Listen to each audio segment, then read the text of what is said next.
Sobre la palabra del Señor, por supuesto, eso es lo importante.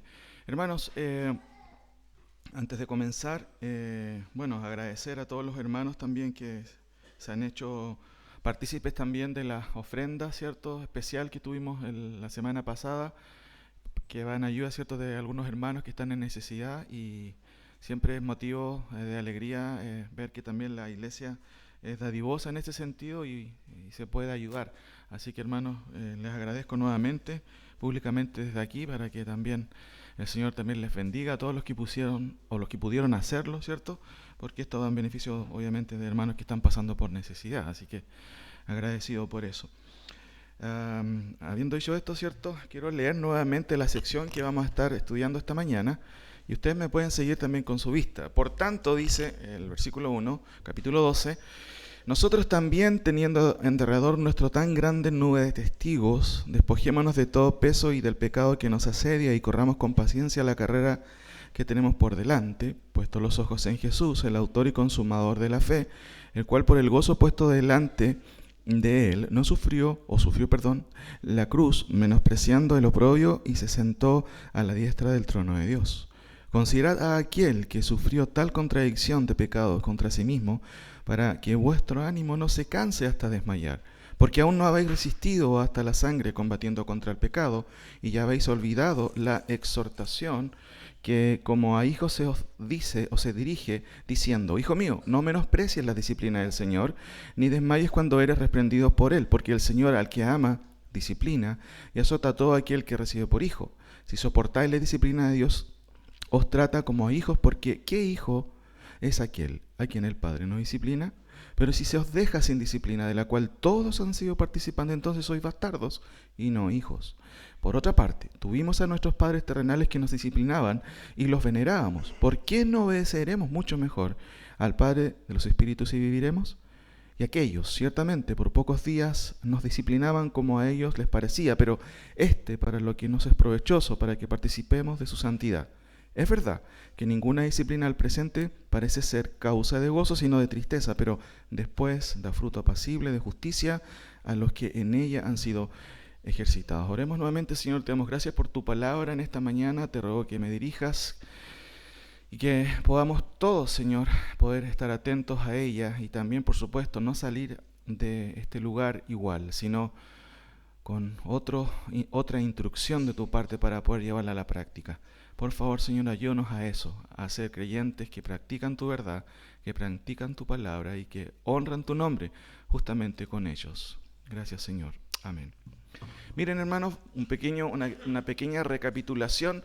Recuerden que estuvimos viendo que Hebreos eso es como una escalera, ¿cierto? Voy a suponer, lo dije al principio, de temáticas que se van abriendo, pero básicamente hay un hilo continuo que es un hilo rojo que cruza toda la epístola, ¿cierto? Al comienzo se habla de la purificación del Señor, en el primer versículo, ¿cierto? Se presenta a Cristo, ¿cierto? En todas sus prerrogativas. Recuerden que esta epístola, de acuerdo al capítulo 3, es una epístola de exhortación para personas que están dudando de la suficiencia de Cristo. Y obviamente cuando alguien duda, ¿qué pasa? ¿Cierto? No avanza por un lado o también toma caminos equivocados. Y por eso que la epístola está escrita a destinatarios hebreos que están dudando, ¿será Cristo suficiente o no? Y el autor presenta todas las prerrogativas de Cristo para que los lectores no fallen en esto, sino que tomen decisiones radicales. Ahora, al comienzo de la epístola se presenta a Cristo quien efectuó la purificación. Ya se va insinuando una de las tesis del autor, que es el tema del sacerdocio superior de Cristo. Después vamos avanzando, ¿cierto? En los capítulos, ¿cierto? Dice: considerar al apóstol y sumo sacerdote, 3.1. Básicamente ahí la idea es: tomen en cuenta a Cristo, Él es sumo sacerdote. Avanzamos después y dice en el capítulo 4, versículo 14, si me quieren acompañar ahí, hay algunos versículos que son muy interesantes, solamente estoy haciendo un resumen. 4.14, ¿cierto? Dice, por tanto, teniendo un gran sumo sacerdote que traspasó los cielos, Jesús, el Hijo de Dios, retengamos nuestra profesión. ¿Se dan cuenta? Retengamos nuestra profesión. Habla de no soltar, habla de seguir, de no parar, ¿cierto?, en este camino de la fe. Y muy interesante porque veíamos que el autor usa este plural, dice, tenemos nosotros. ¿Por qué? Porque él hace una comparación entre el sacerdocio levítico, ¿cierto? Pero él dice, pero nosotros tenemos también un sacerdote. Y este sacerdote es superior a los sacerdotes, obviamente, que continuamente estaban sacrificando día tras día, ¿cierto?, ahí en el contexto, ¿cierto?, del tabernáculo. Avanzamos, ¿cierto?, en nuestra escalera de esta epístola y vemos que en los capítulos 5 en adelante hay un orden levítico, ¿cierto?, y Dios tiene otro orden y Cristo es de acuerdo a ese orden. ¿Qué quiere decir? Cristo, ¿cierto?, se presenta como sumo sacerdote, pero él no es de la tribu de Leví. Hay un problema. ¿Qué pasa ahí? Entonces el argumento del autor, sí, lo que pasa es que, si bien es cierto, todos los sacerdotes debían de venir de la tribu de Leví, Cristo viene de otra tribu, pero es de otra orden sacerdotal que es superior. Y ahí, ¿cierto?, se introduce el tema, ¿se acuerdan de qué? Melquisedec, justamente, ¿cierto? Y aquí está el clímax, ¿cierto? Dice Dios, Cristo hecho sumo sacerdote según el orden de Melquisedec. Entonces el autor está diciendo, miren, Cristo no viene de un orden humano, viene de otro tipo de orden, de una orden sacerdotal eterna. Por eso la introducción de esta temática de Melquisedec, un tema difícil. De hecho, noten en el capítulo 5, versículo 11, por favor. 5:11. Miren lo que dice ahí. Acerca de esto, ¿cierto? Acerca de esto, dice el texto, tenemos mucho que decir y difícil de explicar. Y si ustedes leen el contexto, ya el autor está introduciendo, ¿cierto?, en el capítulo 5, versículo 5, noten, así tampoco Cristo se glorificó a sí mismo, haciéndose sumo sacerdote, sino que él que le dijo, tú eres mi hijo, yo te he engendrado hoy, cita del Antiguo Testamento, como también dice en otro lugar, tú eres sacerdote para siempre, según el orden de Melquisedec. Y el autor va a tener que, ¿cierto?, exhortar. Recuerden que hay un hilo rojo en toda la epístola, de puras advertencias. Y aquí es otra advertencia, versículo 11 del capítulo 5, acerca de esto, ¿de qué? De Melquisedec, del asunto de Melquisedec. Dice, tenemos mucho que decir y difícil de explicar, porque la temática de Melquisedec es tan complicada. Eso dice el texto, ¿cierto? Noten, miren cómo dice. Acerca de esto tenemos mucho que decir y difícil de explicar, por tanto o por cuanto os habéis hecho tardos para oír. El problema no era la temática, no era difícil, sino que los oyentes simplemente estaban siendo demasiado negligentes o no querían escuchar o no querían entender. Y muchas veces, hermanos, pasa que las verdades de la fe cristiana pueden ser difíciles. Pero siempre hay un factor humano, muchas veces, que es la dificultad, nuestra poca disposición a someternos a la palabra de Dios, a lo que dice ella, a lo que prescribe la palabra. Y en este caso es una de las advertencias. ¿Saben por qué es difícil?, dice el autor. Es porque ustedes se han hecho tardos para oír. O sea, ellos eran responsables. Avanzamos, ¿cierto?, nuestra escalera temática y después vemos el clímax del argumento de Melquisedec en el capítulo 7. ¿Por qué? Porque el autor pone de relieve, Cristo es superior. Y de hecho usted va a encontrar en esta epístola constantemente adjetivos como superior, mejor, una vez, para siempre. ¿Se acuerdan? Esos conceptos uno los encuentra en esta epístola y demuestran que Cristo como sumo sacerdote es superior. No necesitamos nada más, no necesitamos volver a un sistema antiguo, necesitamos a Cristo. Y ese es el énfasis de esta epístola. Para personas que están dudando, ¿será suficiente Cristo? Recuerden que estamos hablando dentro de un contexto judío, hebreo, en donde ellos, obviamente, después de 2000 años de sacrificio, de rituales, ¿cierto?, querían añadir, siempre esa es la amenaza al evangelio, añadir algo a la fe. No es que tienes que hacer esto aparte. Recordamos Hechos 15, ¿cierto?, el tremendo problema, primera sesión de iglesia, ¿cierto? Venían unos judíos que le decían a algunos que no pueden ser salvos si no ¿se acuerdan? Circuncidan. Otra vez, los rituales, poniéndolos a la par obviamente, de la suficiencia de Cristo. Ahora, avanzamos, ¿cierto? Y nos encontramos aquí, capítulo 8 en adelante, ¿cierto? Cristo en sumo sacerdote, Cristo mediador del nuevo pacto, sacerdocio del antiguo era una sombra, y aquí vemos la superioridad de Cristo con algunos resultados. Entonces, por eso dice la superioridad sacerdotal de Cristo y algunos resultados. Miren, acompáñenme al versículo o capítulo 9.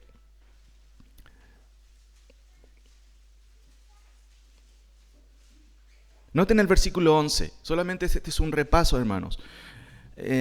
Capítulo 9, versículo 11. Pero estando ya presente Cristo, sumo sacerdote de los bienes venideros, por el más amplio y más perfecto tabernáculo, no hecho de manos, es decir, no de esta creación, y no por la sangre de machos cabríos ni de becerros, sino por su propia sangre, entró, y noten esta frase que se repite continuamente en el texto, una vez para siempre en el lugar santísimo, habiendo obtenido una redención parcial. Perdón, me equivoqué. Sí, redención, ¿cómo?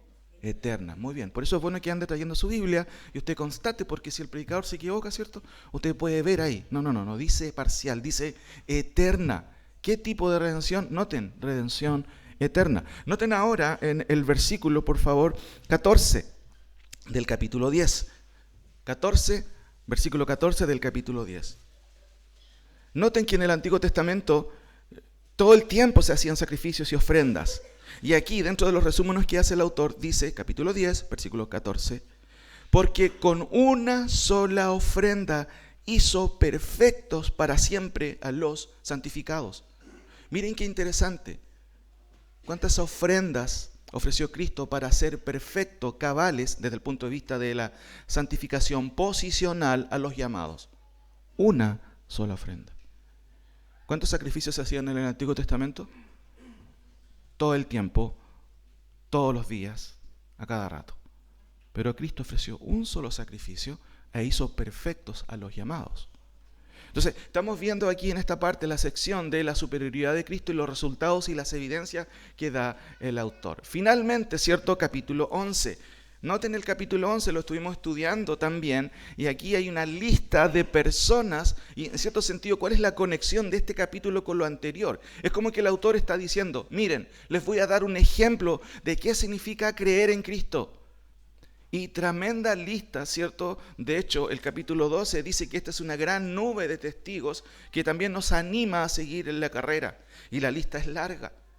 Pero ¿qué estuvimos viendo? Resumimos que lo siguiente, ¿qué significa entonces la fe genuina? Y estuvimos viendo que hay 3 cuestiones que tienen que ver con la fe. La noción, ¿cierto? Versículo de Hebreos capítulo 11, está el concepto ahí, dice, es pues la fe, la certeza de lo que se espera, la convicción de lo que no se ve. La noción apunta a la parte racional. Noción, ¿cierto? Tiene que ver con ideas. El concepto global, ¿cierto? Si se puede decir así, está resumido en el versículo 1. En sí, no necesariamente es una explicación, ¿cierto? Necesariamente de lo que es la fe, pero sí, de algún otro modo, nos explica más o menos cómo funciona dentro de nosotros. Dice, es pues la fe, noten, la certeza de lo que se espera. Nosotros esperamos al Señor. Ninguno de nosotros ha visto al Señor, pero la Biblia nos enseña que Él va a volver. ¿Usted lo cree? Amén, ¿cierto? Yo lo creo, aunque no lo haya visto. ¿Por qué? Porque es una certeza aquí en el corazón que no se arraiga en algo místico, se arraiga en la palabra del Señor. Él lo ha dicho y se va a cumplir. Después la otra expresión dice, es pues la fe, la certeza de lo que se espera, la convicción de lo que no se ve. Convicción y certeza. Eso tiene que arraigarse no solamente en el corazón, sino que también pasan obviamente por nuestra mente. Por eso que el autor, Pablo, a los romanos, ¿cierto? En el capítulo 12, vuelvo a repetir este versículo, si me acompañan, Romanos capítulo 12, es un versículo que nos ayuda a comprender en qué consiste o cuál es la dinámica de la fe. Así que, hermanos, ¿cierto? Os ruego. Y muy interesante porque también el apóstol tiene en mente todo lo que tiene que ver con los sacrificios del Antiguo Testamento, pero aquí lo usa como ejemplo, o cierto, como trampolín ejemplificante para decir, bueno, ahora no hay animales, ¿cierto? Ahora ustedes deben entregarse en sacrificio, y el texto dice, vivo, santo agradable a Dios. Y noten, ¿qué es vuestro culto? Racional. Racional. Un culto, ¿cierto? Bíblico siempre es un culto racional. No es un culto a locas, no es un culto donde hay histeria, donde hay emocionalismo, ¿cierto? Desbordado. Eso cuántas veces lo podemos observar a veces en redes sociales. No, ese no es el culto centrado, hermano, bíblicamente hablando. Un culto bíblico es un culto ordenado donde usted es, ¿cierto?, estimulado en su mente, pero también en su corazón a actuar y a hacer lo que Dios pide. Ahora, volvamos a Hebreos, ¿cierto? Tenemos ahí, ¿qué implica la fe genuina? Hicimos un resumen de eso en el capítulo 11 y estuvimos viendo que implica una noción. Mi mente no queda anulada. Mi mente funciona. Mi mente tiene que aprender del Señor. Toda la palabra apunta a eso, ¿cierto? Estas cosas os he escrito, dice Jesucristo en Juan capítulo 10, ¿cierto? Para que tengáis vida. Y cuando alguien escribe algo, se supone que ¿qué tenemos que hacer? Leer eso. Lo mismo dice Juan, ¿cierto? En las epístolas, ¿cierto? Lo que hemos visto, lo que hemos oído, eso os anunciamos, dice el autor. ¿Y de qué manera nosotros nos conectamos con ese testimonio apostólico? Leyendo la palabra del Señor. Por eso que leer la palabra, hermano, no es algo obligatorio del creyente, es algo necesario, es algo que quiero hacer. No les quiero preguntar cuántas veces ustedes leen a la semana la palabra del Señor, pero es un ejercicio que tenemos que hacer a diario. Acción. La fe sin acción en realidad es muerta. Santiago se ocupa de este argumento, ¿cierto? Lutero malentendió el argumento en su momento y le puso a la epístola de Santiago la epístola de paja, ¿se acuerdan? ¿Por qué? Porque no comprendía que el énfasis de Santiago es que está bien, los demonios también creen y tiemblan, pero la evidencia de que tú eres creyente, ¿cierto?, es que vas a someterte al Señor. Muéstrame tu fe, dice Santiago, ¿cierto?, por tus obras o por mis obras. Yo te mostraré mi fe por mis obras. No está diciendo que las obras sean el fundamento de la salvación. No. Significa que si tú tienes fe, o sea, entonces esa fe te va a llevar a la acción, no a la intención. Sí, bueno, ya yo voy a seguir al Señor, bueno, intenciones. No. La fe real implica acciones, no intenciones. Y estuvimos viendo eso y notemos un versículo, Romanos 1:5, dice, ¿y por quién, contexto hablando de Cristo, también de Dios y de la gracia, y por quién recibimos la gracia y el apostolado para, miren, la obediencia a la fe? ¿Dónde? ¿En Israel nomás? En todas las naciones, para la obediencia, ¿cierto?, de la fe. Noten otro versículo interesante, después de Hebreos tenemos Santiago y Primera de Pedro capítulo 1. Noten aquí, por favor, Primera de Pedro capítulo 1. Solamente para añadir algunos datos en esta introducción. Primera de Pedro, capítulo 1. Qué interesante esta salutación del apóstol. Y repite lo que Pablo dice acá en Romanos. Dice, Pedro, apóstol de Jesucristo, a los expatriados de la dispersión en el Ponto, Galacia, Capadocia, Asia y Bitinia, elegidos según la presencia de Dios Padre en santificación del Espíritu, para andar como quieran. ¿Eso dice el texto? ¿Cómo dice su Biblia? Para obedecer. Noten que uno puede hacer preguntas aquí interesantes. ¿Quiénes son los elegidos? Versículo 2, porque claramente la salutación está escrita para los, por un lado, son expatriados, no están en su país, ¿cierto? Están fuera, pero además los califica desde un punto de vista teológico. Dicen elegidos, según la presencia de Dios en el Espíritu o del Espíritu, santificación del Espíritu. Noten, para obedecer, eso tiene que ver con la vocación, el aspecto vocacional de los creyentes. Un creyente es elegido, es un expatriado, obviamente, claro, porque la Biblia dice que nosotros estamos en este mundo, pero no somos de este mundo. Entonces, igual es bueno recordar eso para que usted no lo olvide y no haga de este mundo su tesoro. Vamos a morir un día. ¿Y qué va a pasar con todo lo que tenemos? ¿Dónde va a quedar? Por eso es importante recordar. Aquí dice elegidos según la presencia de Dios Padre en santificación del Espíritu para obedecer. O sea, uno puede dar vuelta a la pregunta, ¿sabes quién es un elegido? No tengo la lista de los elegidos, Dios lo sabe, pero una evidencia es que un elegido siempre está obedeciendo al Señor. Entonces, una buena pregunta, ¿usted es obediente? ¿Usted obedece al Señor? Bueno, y ahí está el concepto, ¿cierto?, que estamos viendo. Las acciones muestran eso, no las intenciones de mi boca. No, si yo voy a comprometerme, si yo creo en el Señor, puras intenciones. Las acciones muestran la fe real. Pero también está la instrucción, ¿cierto? Pusimos en el tema anterior doctrina, pero suena más homilético, ¿cierto? Poner aquí noción, acción e instrucción, ¿cierto? Es algo más memotécnico, si se puede decir, que queda en la memoria. ¿Y qué significa eso? Romanos 10:17, podemos decirlo de memoria, se lo saben, así que la fe es por el oír, y el oír por la palabra de Dios. ¿Cómo alimentas tu fe? No lo alimentas cantando todo el día. La palabra de Dios es la que produce contenido en mi corazón y en la parte racional. Así que la fe es por el oír, y el oír por la palabra de Dios. Entonces, ¿en qué consiste la fe? Un resumen del capítulo 11, en que tenemos una noción que está arraigada en las promesas de Dios. Es pues la fe, la certeza de lo que se espera, la convicción de lo que no se ve, pero la fe real siempre me lleva a la acción, no a las intenciones. Si alguien dice que tiene fe, bueno, la evidencia de eso son acciones de obediencia al Señor, pero la fe no queda sola, tiene que ser estimulada continuamente. ¿Por qué? Por la instrucción de la palabra del Señor. Llegamos entonces ahora a lo que nos sugiere esta pregunta. Entonces, ¿qué espera Dios de nosotros? Bueno, hemos visto hartas cosas. Capítulo 12. Noten, vamos ahí.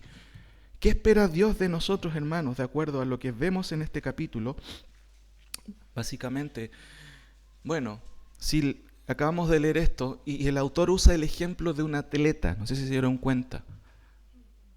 ¿Qué espera Dios de nosotros? Lo quiero resumir con esta respuesta y lo voy a explicar ahora en 3 puntos generales. Bueno, Dios espera que corramos bien la carrera de la vida cristiana. Correr bien la carrera de la vida cristiana. ¿Y qué significa esto? Vamos en primer lugar, ¿cierto?, al versículo 1. Por tanto, dice, nosotros también, teniendo en derredor nuestro tan grande nube de testigos, despojémonos de todo peso y del pecado que nos asedia y corramos con paciencia la carrera que tenemos por delante. Miren, ahí está el primer concepto, y esto tiene que ver con que correr bien la carrera de la vida cristiana demanda una acción radical. Y de hecho a veces uno puede malinterpretar el tema del Evangelio. ¿Y tú eres cristiano? Sí, yo voy todos los domingos. Tú eres radical. Porque yo voy, pero de vez en cuando. Hermano, no existe un evangelio radical para creyentes radicales y otro para creyentes intermitentes. No existe esa cosa. El evangelio de por sí es radical. Si alguno quiere venir en pos de mí, ¿se acuerdan? ¿Y qué de no radical tiene eso? Niégate a ti mismo. Sí, bueno, yo voy, pero de vez en cuando. Pero venir todos los domingos, no, una lata, eso es para los más fanáticos. No existe, hermano, un evangelio de ese tipo.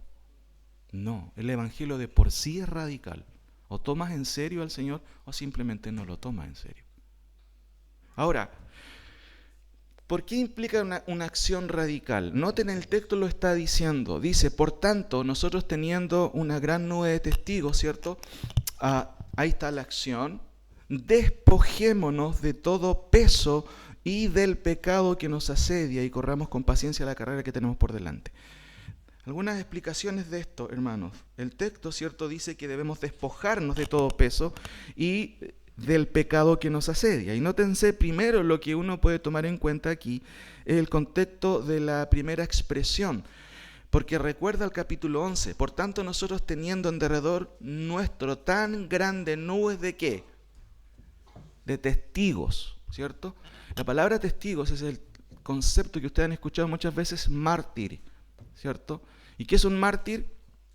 De hecho, el término mártir va a empezar a tener una evolución, porque en primera instancia mártir significa alguien que ve algo y que da fe de ello, que es testigo. Un testigo ocular es, ¿cierto?, en el primer concepto, ¿cierto? Pero después va asumiendo otro significado, adoptando, porque los términos también en cierto sentido van evolucionando de acuerdo a su contexto, y eso tiene que ver con que después mártir fue alguien que incluso daba su vida por ese testimonio. Y si yo les pregunto a ustedes, de los apóstoles, ¿cierto? ¿Cuántos de ellos terminaron en un hospital en la sección de pensionado? Con suero y con atención de enfermera. A ver, díganme ustedes. ¿Cuántos de ellos? Ninguno. ¿Cómo murieron todos? La mayoría, con excepción de Juan, que fue exiliado, ¿cierto?, en la isla de Pasmos. Todos murieron, ¿cierto? Sacrificados, ¿cierto? Entregados. Murieron, ¿cierto? Pedro murió al revés, ¿cierto? ¿Se acuerdan? Dice la historia, no quería ser como Cristo. Pero todos murieron porque dieron su vida por el Señor. Mártir, entonces, es interesante en el texto. Dice, miren, tenemos una tremenda nube de testigos. Y el autor usa esto como, no como en el sentido de que ellos nos están mirando, sino como un impulso para que usted y yo no nos desanimemos. Miren lo que ha pasado en el capítulo 11. Personas dieron su vida incluso por seguir a Cristo. Y ustedes están dudando si Cristo es suficiente. ¿Cómo se puede entender? Dice el autor.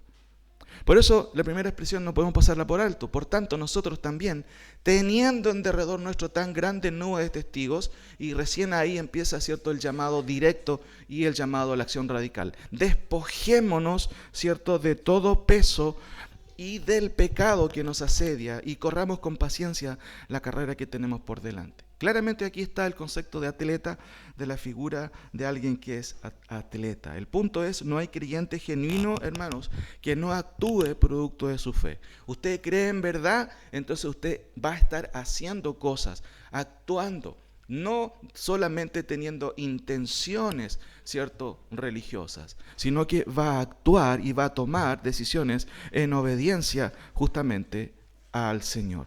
Ahora, ¿qué implica esta acción radical? Primero, despojémonos, eso es un imperativo.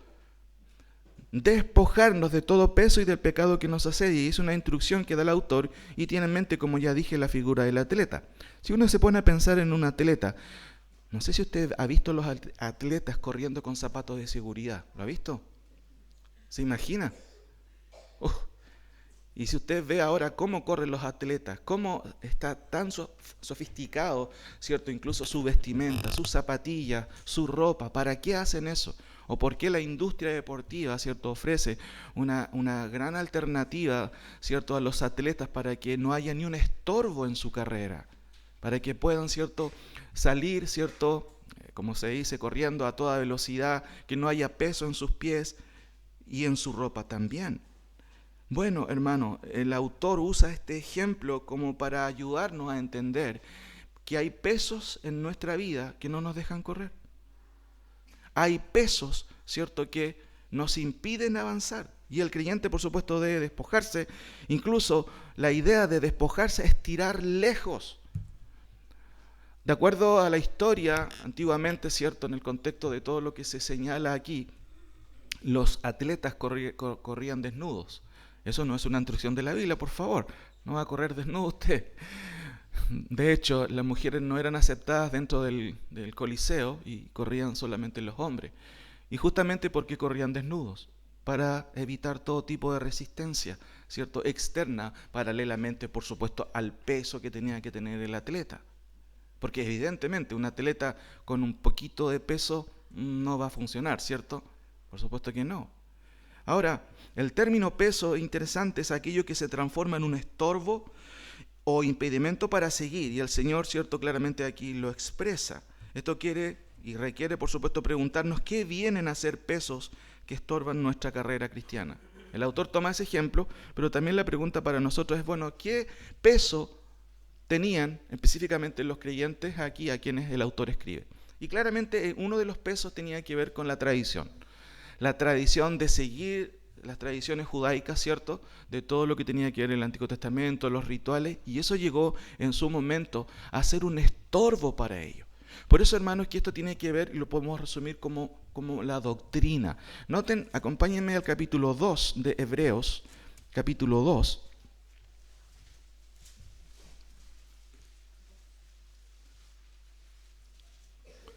entendiendo cuál es el peso de los destinatarios originales, nosotros podemos ver aquí en el capítulo 2, versículo 1, algún matiz que me parece interesante recalcar. Por tanto, esa es la primera advertencia de la epístola. Es necesario que con más diligencia atendamos a las cosas que hemos oído, no sea que nos deslicemos, porque si la palabra dicha por medio de los ángeles fue firme, y toda transgresión y desobediencia recibió justo juicio o retribución, bueno, ¿cómo escaparemos nosotros si descuidamos una salvación tan grande? Y estuvimos estudiando en su momento, que eso significa, ¿cómo escaparemos nosotros si descuidamos un mensaje de salvación tan grande? Y esto tiene que ver con doctrina. Hermanos, un estorbo para la fe genuina, para la fe real, claramente tiene que ver con la doctrina. ¿Es importante la doctrina? Por supuesto que es importante. Hermanos, cada vez más, ¿cierto? Tenemos un montón de iglesias, entre comillas, que han distorsionado la verdad del Evangelio. Ayer en clase de bautismo, ¿cierto? Con los chicos estuvimos estudiando lo que no es la salvación desde el punto de vista cristiano, entendiendo todo el sistema sacramental de la Iglesia Católica Apostólica Romana, y estuvimos refutando lo que dijo el Papa Pío IX, ¿cierto? ¿Qué dijo el Papa Pío IX? ¿Se acuerdan? Los chicos se acuerdan, ¿cierto? Que fuera de la Iglesia, o tenemos que admitir que fuera de la Iglesia Apostólica Católica Romana no hay salvación. Pero la Biblia dice en Hechos capítulo 4, 12, y en ningún otro, ese pronombre es masculino. Iglesia es un pronombre femenino. La salvación no está en una institución, está en una persona. Y en ningún otro hay salvación, porque no hay otro nombre bajo el cielo en que podamos ser salvos. ¿Y quién es ese nombre? Cristo. Bueno, y ese es el argumento del autor. Hermanos, el autor de esta epístola está dándonos tremendo contenido de quién es Cristo, para que usted no dude de, sigo a Cristo, no, será suficiente. Y el autor llena la epístola de argumentos, ¿cierto?, para que los lectores no tengan dudas. Ahora, en este caso, ¿cierto?, un estorbo, un peso, volvamos a capítulo 12, un peso puede ser un mal entendimiento de la fe, una doctrina errada, claramente, y eso es lo que estaba pasando en el contexto. Ahora bien, por supuesto, hermanos, aquí el llamado es primero a despojarnos de todo peso. Y uno podría preguntarse, ¿qué peso podremos tener nosotros en el contexto de hoy? ¿Qué peso, cierto, puede impedir nuestro avance en la vida cristiana? De la misma forma que un atleta tiene que despojarse, cierto, de malas conductas, de una vida, digámoslo así, bohemia, no va a funcionar si un atleta es de ese tipo, ¿cierto? Tiene que ser disciplinado, tiene que ser ordenado, tiene que cuidarse. Bueno, los creyentes también. Lucas 14, 25, si me pueden acompañar esa cita. Ahí podemos ver algunos estorbos también que claramente el Señor Jesús quiere de manera tácita, ¿cierto?, declarar, o de manera tácita explicar. Lucas capítulo 14. Y usted, este capítulo, ¿cuántas veces, hermanos, lo hemos repetido? Lucas capítulo 14, versículo 25. Grandes multitudes iban con él y volviéndose les dijo, ¿quieren seguirme? Esa es como la idea. ¿Quieren seguir? ¿De verdad quieren seguirme? ¿Pero de verdad quieren seguirme? Eso es lo que está preguntando. Y ahí dice, si alguno viene a mí o quiere seguirme, esa es la idea, y no pone en segundo lugar a su padre, a su madre, a su mujer, hijos y hermanos y hermanas, y aún también su propia vida, noten ahí, no puede ser mi discípulo. El estándar de Cristo, ¿cómo es?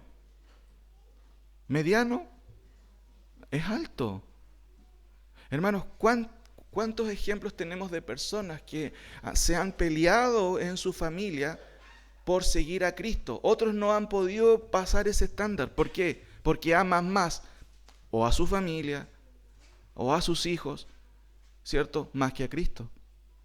Eso puede ser un peso para ti, tu familia. Increíble, dentro de nuestro contexto, a veces nuestros hijos pueden ser un peso. o nuestro cónyuge, nuestro esposo o nuestra esposa puede ser un freno terrible para nuestro proceso y nuestro progreso en la fe. Por eso la palabra de Dios insiste, no os unáis, ¿se acuerdan? En yugo desigual. ¿Por qué razón dice eso? ¿Será que es pesado? El Señor no nos quiere ver feliz, ¿cierto? Hermanos, muchas veces, ¿cierto?, estorbos para seguir al Señor. Bueno, para seguir cualquier cosa no tenemos ni un problema, pero para seguir al Señor y servirle muchas veces en nuestra propia casa tenemos los problemas. Bueno, ¿qué está diciendo el autor? Despójense de todo peso que no les deja avanzar en la vida cristiana. Y esto obviamente es un llamado serio. En el caso de Lucas 14, ese despojo implica dejar en segundo lugar. La palabra aborrecer, ¿cierto? En el texto original no se refiere, por supuesto, a odiar. Los mandamientos dice, honra a tu padre y a tu madre. Pero el primer lugar debe ser Cristo. Pero si yo expando esto, a veces no necesariamente puede ser tu padre, tu madre, tus hermanos, tu esposa, tu esposo, puede ser tu trabajo. No, es que no tengo tiempo, pastor, tengo tantas cosas que hacer. Bueno, ese es un peso. Es que no me queda tiempo para ir. Entonces no puedes ser discípulo de Cristo, punto. O tus planes. Yo tengo tantos planes para mi vida. Eso puede ser un peso para ti, para seguir realmente al Señor. ¿Y qué dice Cristo? Despójate de eso, tíralo lejos, no te sirve. Por eso usted, hermano, tiene que examinarse. Yo también tengo que examinarme y ver, a ver, hay un peso que me está impidiendo correr la vida cristiana de manera correcta y como Dios desea. Y yo tengo que poner a la lista todo, lo más cercano incluso a mí. Mi familia, ¿es un estorbo? Y no estoy diciendo aquí, hermanos, que tenga que votar a su familia. No, ese no es el punto. El punto es que hay aquí un tema de prioridades. ¿Cristo es mi Señor de verdad? Insisto, a veces incluso nuestros trabajos nos absorben tanto que no tengo tiempo para el Señor. Claro, cuando estoy enfermo y en las últimas, ahí me acuerdo del Señor, ¿cierto? Hemos visto eso todas estas veces. Personas que se alejan de Dios. Yo he ido a visitar a personas en la UCI o UTI, ya no recuerdo, siempre me confundo la diferencia, pero en donde ya están más graves, desesperados porque sienten que pueden perderse. Pero los he vuelto a ver a algunos y vuelven, se recuperan y no quieren o se olvidan, hermanos, de que un día Dios tuvo misericordia con ellos. Despojarse, hermanos, implica acciones concretas. Ahora, interesante, volvamos a Hebreos, ¿cierto? Estamos ahí en este primer punto, Hebreos 12. ¿Cuál es el llamado? ¿Cuál es la acción radical? Bueno, despojarse. Y esa es una acción radical. Cuando alguien se despoja de algo, lo tira lejos. Podemos decir, ¿cierto?, una buena explicación de eso. Ahora, el autor menciona otra cosa. Despójate de todo peso que te estorba, pero también añade otra palabrita. Y, dice el texto, del pecado que nos asedia. ¿Usted ha visto a alguien que asedia a alguien? Esta palabra asediar, ¿qué significa? ¿Cierto? Literalmente, interesante el término en el texto original. Algunos creen que significa, ¿cierto?, rodear o estorbar, ¿cierto?, confundir. Pero la idea, ¿cierto?, del término aquí original tiene que ver con rodear por todos lados. Es como cuando alguien te amarra. Y si alguien te amarra, ¿puedes avanzar? No, pues no puedes avanzar. Ese asedio implica, ¿cierto?, que estás rodeado de algo que te estorba, aparte de otros pesos que uno puede tener. Aquí la idea tiene que ver con rodear, con cercar a alguien. Ahora, el punto es, por supuesto, hermanos, tirar todo aquello que nos estorba o que nos enreda, porque lo que asedia a alguien implica, ¿cierto?, un estorbo que no te deja avanzar.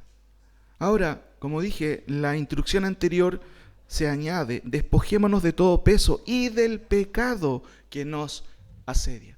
Y ahí usted tiene que preguntarse, bueno, y lo más probable, cada uno de nosotros muchas veces tiene días malos, asediado por problemas. Pero ¿se ha preguntado si esos problemas son consecuencias también de nuestros propios pecados? Porque a veces tomamos malas decisiones. Y por las malas decisiones muchas veces, ¿cierto?, no andamos bien. Y aquí por eso el autor no ignora que los destinatarios, y por supuesto nosotros también, podemos no correr la carrera cristiana bien, no solamente por el peso que tengamos, sino también porque caemos en nuestros propios actos pecaminosos delante del Señor.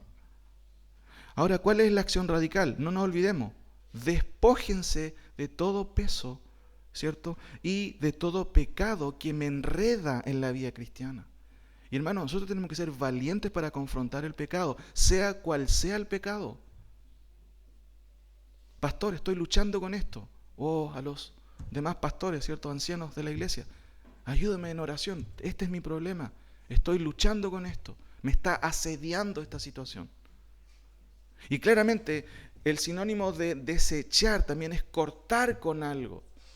Si tú tienes una tentación, por ejemplo, en tu trabajo, no juegues con eso. Dale corte definitivo. Si tienes que cambiarte de trabajo, tienes que hacerlo. Muchas cosas, hermanos, nos pueden asediar, pero la instrucción del autor es súper radical. Por eso ponemos ahí, correr bien la carrera de la vida cristiana. Implica, ¿cierto? ¿Qué cosa? Una acción radical, no a medias, ¿cierto? Bueno, ya está bien, voy a hacerle el empeño. No, eso no sirve. En la vida necesitamos tomar decisiones radicales. Hermanos, amarás al Señor con todas tus fuerzas, con toda tu alma. Eso implica una acción radical. Ahora, se añade otra cosa. Despojémonos de todo peso de pecado que nos asedia y corramos, noten, ¿cómo? Con paciencia la carrera que tenemos por delante. Siempre el enfoque debe ser hacia adelante, nunca hacia atrás. El que mira para atrás no sirve. Hay que mirar hacia adelante. De hecho, la palabra carrera aquí más bien tiene que ver con una lucha, ¿cierto? Una disputa. Y de hecho, Pablo en 1 Timoteo 6:12, no lo busquen, dice, usando el mismo término aquí, agón, esa es la palabra, pelea la buena batalla de la fe, echa mano de la vida eterna, a la cual asimismo fuiste llamado, habiendo hecho la buena profesión delante de muchos testigos. Aquí la idea, ¿cierto? No es necesariamente la idea de una carrera literal, sino de una lucha. Y la vida cristiana, hermanos, es una batalla de la fe. Es una batalla. Y por eso Efesios capítulo 6, ¿cierto? Se da esta instrucción. Si quieren acompañarme, Efesios capítulo 6. ¿Por qué? ¿Cierto? El autor Pablo también tiene que acordarle a los creyentes que tienen que usar de cierta vestimenta para esta lucha. Efesios capítulo 6, versículo 12 en adelante. Efesios capítulo 6, 12. Porque no tenemos lucha contra sangre y carne, sino contra principados, contra potestades, contra gobernadores de las tinieblas de este siglo, contra huestes espirituales de maldad en las regiones celestes. Y noten el 13. Por tanto, tomad toda la armadura de Dios para que podáis resistir en el día malo, y habiendo acabado estad firmes, estad pues firmes. Y aquí noten la lista de vestimenta para esta lucha. Ceñidos vuestros lomos con la verdad. Jesucristo dijo, yo soy el camino, la verdad y la vida. Jesucristo también dijo, santifícalos en tu verdad. Tu palabra es verdad. O sea, empápate de la palabra del Señor. Ceñidos vuestros lomos con la verdad y vestidos con la coraza de justicia, ¿cierto? La justicia que Cristo nos ha dado en la justificación. Después dice, y calzados los pies con el apresto del Evangelio de la paz. Sobre todo tomad el escudo de la fe con que podáis apagar todos los dardos del fuego del maligno. Resumiendo, hermanos, en este primer punto, la acción radical es entonces despojémonos de todo peso, ¿cierto? Y del pecado que nos asedia, que nos enreda, y corramos con paciencia la carrera que tenemos por delante. O sea, usted y yo tenemos que revisarnos. ¿Hay algún peso que me impide avanzar en la vida cristiana? Porque déjeme decirle que en la vida cristiana hay que avanzar, no hay que quedarse estancado. Una persona que se queda estancada, por supuesto, es de preocupación. Porque en la vida cristiana lo natural es que todos vayamos creciendo, que vayamos madurando en la fe. Segundo punto. El punto es entonces correr bien la carrera de la vida cristiana. Eso es lo que Dios espera de nosotros y obviamente esto demanda primero una acción radical. No se olviden, ¿cuál es esa acción radical? Despójate de todo peso, pero también de todo pecado que te asedia. Y tenemos que tomar en serio, hermano, esta instrucción. Porque si tú no sabes definir lo que es pecado, entonces estamos súper mal. La palabra nos define qué es pecado. Por eso es importante conocer la palabra del Señor. Si tú no conoces eso, no vas a avanzar. Y de hecho, no vas a correr bien la carrera de la vida cristiana. ¿Qué pasa cuando un corredor no está corriendo bien? ¿Qué pasa? ¿Qué hace el entrenador? Cambio, ¿cierto? Cambio. No estás bien, fuera. Ahora, ¿cuál es la segunda decisión? ¿O qué demanda correr bien la carrera de la vida cristiana? Una decisión imprescindible. Noten versículo 2. Es súper claro y ustedes lo tienen ahí en su Biblia. ¿Cuál será esta decisión imprescindible? Puestos los ojos en el pastor de la iglesia. Uf, qué bueno, ¿cierto? ¿Por qué algunos piensan eso? Se fue el pastor de la iglesia, así que no voy más a la iglesia. Yo he escuchado eso, no aquí, por favor, eso no, acá no ocurre ese tipo de cosas. Lo he escuchado en otros lugares, ¿cierto? Puestos los ojos en los hermanos.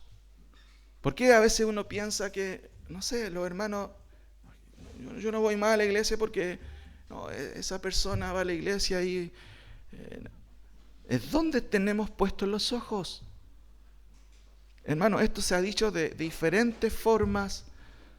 No sé cuántos siervos lo han dicho desde este púlpito. ¿Dónde debe estar nuestra mirada? ¿A dónde?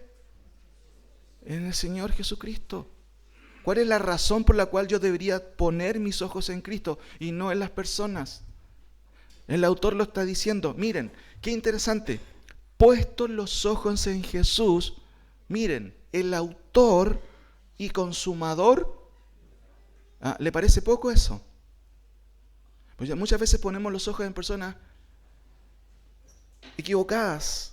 Por supuesto que deben haber modelos, debemos ser modelos de cristianos. Mira, aquí hay una mamá cristiana, fíjate cómo actúa. Una buena pregunta, ¿usted es un ejemplo de una buena mamá cristiana? Aquí hay un ejemplo de un padre cristiano. Mira, fíjate en él cómo lo hace. Este es un modelo. Pablo dice que somos cartas, ¿se acuerdan? Abiertas. Y después añade, leídas ¿por quién? Por todos. Todo el tiempo usted está mostrando quién es. Todo el tiempo, incluso aquí, cómo usted, ¿cierto? Trata a su esposo, trata a su esposa, trata a sus hijos. Claro, aquí simulamos quizás un poco. No debería ser eso. Pero debemos también ser modelo. Ahora, el punto, hermanos, es poner los ojos en el autor y consumador de la fe. Toda la epístola que hemos estado estudiando pone de relieve la importancia no de una iglesia determinada, no de unión de centros bíblicos, no de un pastor específico, sino ¿dónde? En Cristo Jesús. Ese es el punto. Y aquí vuelve a repetir el autor, puestos los ojos en Jesús, el autor y consumador de la fe. Ahora, hermanos, poner los ojos en Jesús también es dejar de mirar para otro lado. Porque poner los ojos en Jesús implica poner atención. Y cuando tú pones atención en algo, tú no estás poniendo atención a varias cosas, ¿cierto? Poner los ojos en Jesús, como ya dije, hermanos, es dejar también de mirar a otro lado. Implica un giro también, por supuesto, de la vida. Mateo 6:21 dice, porque donde está tu tesoro, allí estará también, ¿qué cosa? ¿Se acuerdan? Tu corazón, pero también tu mirada, tu dinero, tu tiempo, tu fuerza, todo. Entonces la pregunta es, ¿dónde está nuestro tesoro? ¿Cristo es nuestro tesoro de verdad? Y esa es una buena pregunta, porque cuando Cristo es mi tesoro, yo doy tiempo para el Señor, doy mis fuerzas para el Señor, doy mis bienes para el Señor. Alguien puede decir, sí, no, Señor, es mi Señor. Pero tu vida no, a veces no refleja eso. Ahora, ¿cuál es la decisión imprescindible? Lo primero es una acción, demanda un acto, despojarme de todo peso, ¿cierto?, que me asedia, pero también del pecado. Lo segundo, que demanda correr bien la carrera de la vida cristiana, es una decisión imprescindible. Imprescindible porque Cristo es imprescindible. Tú puedes estar en una iglesia, puedes pasar años en una iglesia, pero si no conoces al Salvador, entonces de nada sirve. De nada sirve. Por eso esto implica una decisión imprescindible en el sentido de que mis ojos tienen que estar puestos en Cristo, en el autor y consumador de la fe. Mirar a Cristo entonces, hermanos, es mirar al autor y consumador de la fe. Ya lo dijimos, por supuesto, esto no se trata de contemplación, ¿cierto?, mística, sino de seguir a quien da la vida eterna y la mantiene. De mirar a quien asumió el lugar de mi pecado y de mi culpa, pero también al que ahora está a la diestra de Dios preparado para volver y para reinar. El autor añade otra cosa para que nosotros recordemos, porque en la lista de Hebreos 11, de hecho, cuando uno empieza a analizarla, uno se da cuenta de que muchos murieron dando su vida por Cristo. Por eso el autor dice, el versículo completo, puesto los ojos en Jesús, el autor y consumador de la fe, el cual, por el gozo puesto delante, ¿cierto?, de él, sufrió la cruz y, menospreciando el oprobio, se sentó a la diestra del trono de Dios. ¿Usted ha sufrido en esta vida? Sí, todos hemos sufrido. ¿Injustamente? Sí. Pero también hemos sufrido por nuestros propios pecados. Eso es algo obvio y evidente. ¿Saben qué? Cristo sufrió siendo justo, siendo santo, por pecadores como usted y como yo. ¿Cómo no considerar, hermanos, al Señor? De hecho, ya se ha dicho, el autor lo dice en el capítulo 3, considerar al sumo sacerdote y apóstol de Dios. Ahora, tercer punto, hermanos, correr bien la carrera de la vida cristiana demanda entonces una acción radical, despojarme de todo peso, y tú tienes que examinar qué es el peso que tú estás llevando que no te deja servir al Señor. Eso es algo personal. Pero también tienes que detectar cuál es el pecado que quieres esconder y que no quieres dejar a un lado. Segundo, una decisión imprescindible es poner los ojos en Cristo. Los hombres vamos a pasar, todos, pero la palabra de Dios, ¿se acuerdan?, permanece para siempre. Y nuestro Señor, por supuesto, permanece también para siempre. A Él debo mirar, al Señor. Tercer lugar, con esto ya vamos terminando, ¿cierto? Una disciplina constante. ¿Por qué razón? Noten esta sección un poco más larga y se la voy a leer y está resumida en dos aspectos. Considerar, versículo 3 en adelante, a aquel que sufrió tal contradicción de pecado contra sí mismo para que vuestro ánimo no se canse hasta desmayar, porque aún no habéis resistido hasta la muerte combatiendo contra el pecado. Esa es la primera parte y sigue diciendo, ya habéis olvidado, ¿cierto? Y habéis olvidado la exhortación que como a hijos se os dirige diciendo, hijo mío, no menosprecies la disciplina del Señor ni desmayes cuando eres reprendido por Él, porque el Señor al que ama disciplina y azota a todo aquel que recibe por hijo. 7, 8 y 9 son ejemplos que Él da, ¿cierto?, de que ustedes fueron disciplinados como hijos por sus padres, algunos más que otros, algunos tristemente no recibieron disciplina. Pero en términos generales el autor está diciendo, así como ustedes han recibido disciplina, bueno, el Señor como Padre, obvio, disciplina a quien adopta como hijo.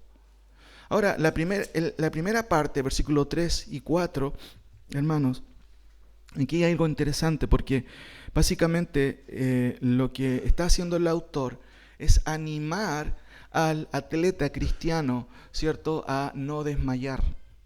Dice, primero, considerar a aquel que sufrió tal contradicción de pecadores contra sí mismo. ¿Qué es una contradicción? Es algo que no tiene sentido, ¿cierto? Y aquí el autor dice, noten, consideren, y la palabra considerar es una palabra interesante que se usa, ¿cierto?, en contaduría, en el texto original, ¿cierto? Y básicamente tiene la idea con enumerar, con calcular. O sea, no es un llamado superficial, considerar es siéntate, piensa, reflexiona y medita. ¿Medita en qué? Considera a aquel que sufrió tal contradicción. Leímos ayer primera de Pedro, capítulo 3, versículo 18. Acompáñenme ahí, por favor. Aquí vemos un ejemplo claro y nos puede ayudar un poquito a entender lo que es la contradicción.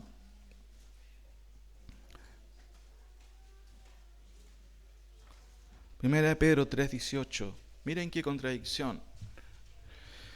Dice, porque también Cristo padeció una sola vez por los pecados. Noten, el justo, ¿por quién? ¿Y no debería ser al revés? ¿Cómo el justo sufre por injustos?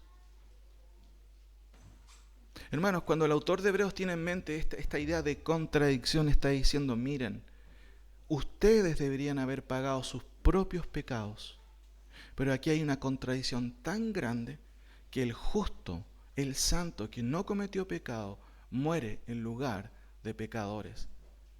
Esto debería haber sido al revés. ¿Y cómo entendemos esto, hermano? ¿Qué dice Juan 3:16, el versículo que todo el mundo se conoce? Porque de tal manera amó Dios al mundo. Ahí está el amor de Dios, que dio a su Hijo unigénito para que todo aquel que en Él cree no se pierda, mas tenga vida eterna. Eso no se puede entender aparte de la misericordia de Dios simplemente. Hermanos, básicamente aquí lo que vemos en primer aspecto dice considerar, saquen cuenta, calculen cuál contradicción vivió el Señor por pecadores como nosotros.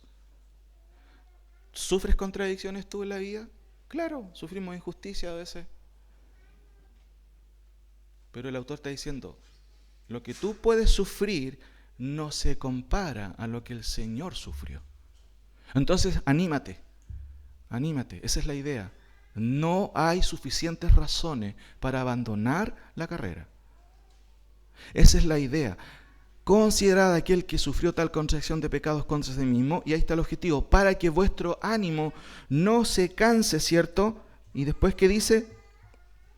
No desmayes. Ambos verbos aquí, cansar y desmayar, ¿cierto? Tienen en mente al atleta que se desploma antes de llegar a la carrera. Y podemos entender por qué un atleta se puede desmayar. Mala alimentación, quizás no se ha preparado bien. Pero el autor, tomando ese ejemplo, está hablando de creyentes. Claro que un creyente puede desmayarse.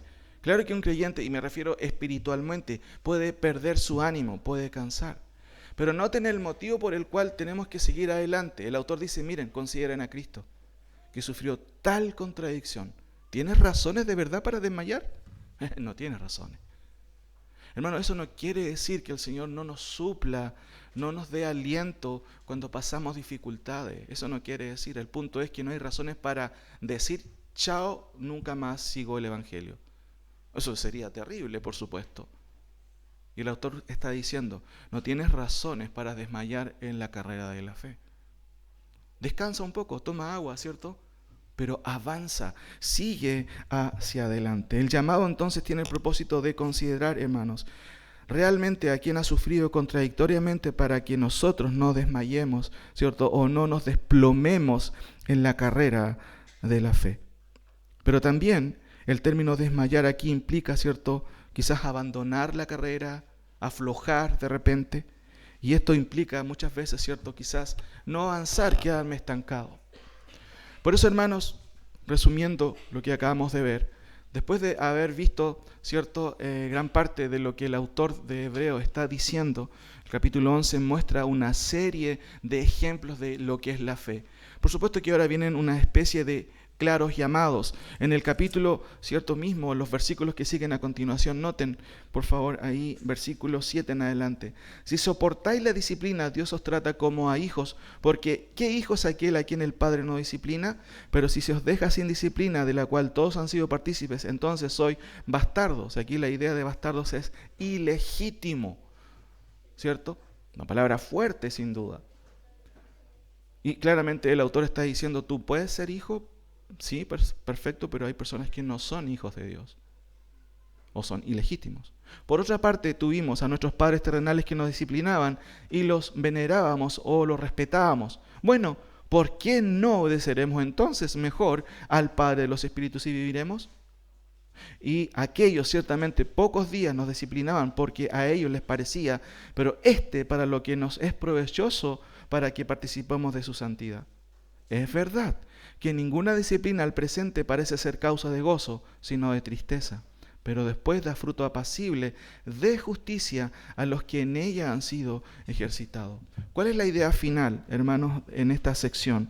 Los versículos 3 y 4 hay un llamado, ¿cierto?, personal a asumir la disciplina como una actitud de vida, ¿cierto? No dejes de correr. La razón, mira al autor y consumador de la fe. Él sufrió el oprobio, dice el texto ahí, ¿cierto? Sufrió injustamente, sufrió una tremenda contradicción. Así que eso es suficiente para que tú no dejes de correr la vida cristiana. Pero también recuerda que como creyente vas a ser disciplinado por el Señor. ¿Por qué razón? Porque el Padre disciplina a quien son sus hijos. Los padres, ¿cierto? Muchas veces quizás disciplinamos a nuestros hijos y hermanos, es necesario a veces disciplinar a nuestros hijos. Proverbio está lleno de versículos que nos dicen, ¿cierto?, que la falta de disciplina va a ser una vergüenza para los padres en el futuro. Y gran parte de nuestra responsabilidad es que podamos criar a nuestros hijos en el temor al Señor, en obediencia al Señor. ¿Y cómo se puede hacer eso? Con disciplina. No escatimes, dice la palabra del Señor, disciplinar a tu hijo, y menciona la vara, porque no morirá. Una persona que es disciplinada desde pequeño aprende el temor al Señor. Este mismo ejemplo que acaba de dar, ¿cierto?, el hermano Guido al comienzo. Los padres tenemos que ser responsables de nuestros hijos, que aprendan que esta es la casa del Señor. ¿Cómo se aprende eso? Con disciplina.